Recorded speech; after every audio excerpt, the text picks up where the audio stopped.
Hema commission report പുറത്തു വന്നതോടെ നിരവധി സംഭവങ്ങളാണ് പുറത്തു വന്നുകൊണ്ടിരിക്കുന്നത്. സ്ത്രീകൾ മാത്രമല്ല പലതരത്തിലുള്ള മോശം അനുഭവങ്ങൾക്ക് വിധേയരായിരിക്കുന്നത്. സംവിധായകൻ രഞ്ജിത്ത് ഹോട്ടൽ മുറിയിൽ വെച്ച് പീഡിപ്പിച്ചെന്ന പരാതിയുമായി കോഴിക്കോട് സ്വദേശിയായ യുവാവ് കഴിഞ്ഞ ദിവസം രംഗത്തെത്തിയിരുന്നു. ലൈംഗിക അതിക്രമങ്ങൾ മാത്രമല്ല മറ്റു പലതരത്തിലുള്ള മോശം അനുഭവങ്ങളും ചലച്ചിത്ര മേഖലയിൽ നിന്നും പലർക്കും നേരിടേണ്ടി വരുന്നുണ്ടെന്നാണ് പലരും പറയുന്നത്. ഇപ്പോഴിതാ സിനിമാ മേഖലയിൽ നേരിട്ട മോശം അനുഭവം തുറന്നു പറഞ്ഞ് കലാസംവിധായകൻ മനു ജഗത് രംഗത്തെത്തിയിരിക്കുകയാണ്. രഞ്ജിത്ത് സംവിധാനം ചെയ്ത പ്രാഞ്ചിയേട്ടൻ ആൻഡ് സെയിന്റ് എന്ന ചിത്രത്തിന്റെ പോസ്റ്റർ ഫേസ്ബുക്കിലൂടെ പങ്കുവെച്ചുകൊണ്ടാണ് മനു ജഗത് ദുരനുഭവം തുറന്നു പറഞ്ഞത്.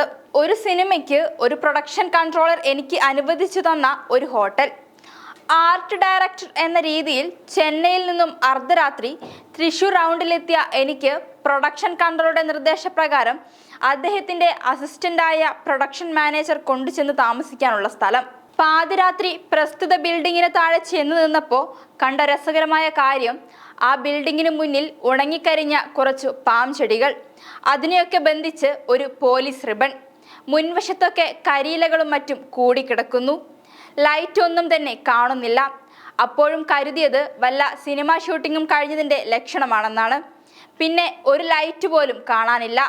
രാത്രിയല്ലേ, ഇനി ഉറക്കമാവാമെന്ന് കരുതി ഇത്തിരി നേരം വെയിറ്റ് ചെയ്തപ്പോൾ ഒരു പ്രായം ചെന്നൊരു മനുഷ്യൻ കുറെ ചാവിക്കൂട്ടവുമായി അവിടെ എത്തുന്നു. ഈ ഹോട്ടലിൽ എങ്ങനെ നിങ്ങൾ എത്തിയെന്ന് ഞങ്ങളോട് ചോദിക്കുന്നു. അപ്പോൾ സംശയത്തോടെ എൻ്റെ ഒപ്പമുള്ള പ്രൊഡക്ഷൻ മാനേജറെ ഞാൻ നോക്കി. അദ്ദേഹം അതേ ഭാവത്തിൽ എന്നെയും. അയാളുടെ പിന്നാലെ ഞങ്ങൾ ഹോട്ടലിൻ്റെ മെയിൻ ഡോർ തുറന്ന് അകത്തേക്ക് കടന്നു.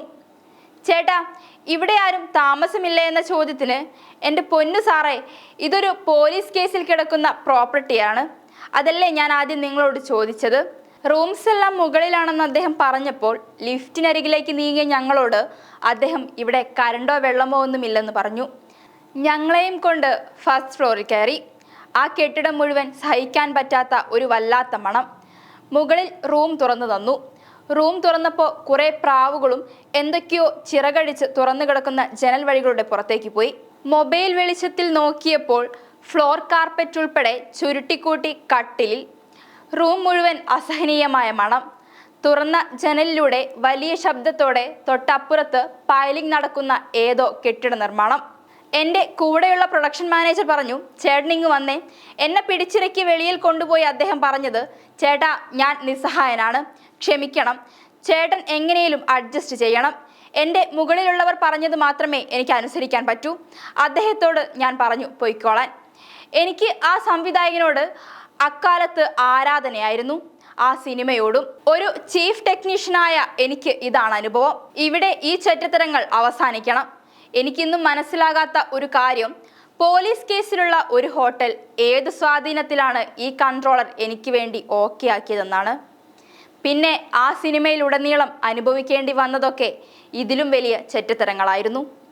ആ ഡയറക്ടറോടുള്ള എൻ്റെ ബഹുമാനം കൊണ്ടും സിനിമയോടുള്ള ഇഷ്ടം കൊണ്ടും സിനിമയ്ക്കൊപ്പം നിന്നെന്ന് മാത്രം. വ്യക്തി താല്പര്യങ്ങൾ കൊണ്ട് ആരെയും ഇല്ലാതാക്കാൻ ഇത്തരം ആൾക്കാർ ഏത് ലെവൽ വരെയും പോകും. എന്തായാലും നല്ലൊരു മാറ്റം ഈ മേഖലയിൽ അത്യാവശ്യമാണ്. വൈകിയാണെങ്കിലും തൊഴിലാളി സുരക്ഷ ഉറപ്പാക്കാൻ കെൽപ്പുള്ള സംഘടനകളും നേതൃത്വവും വരട്ടെ.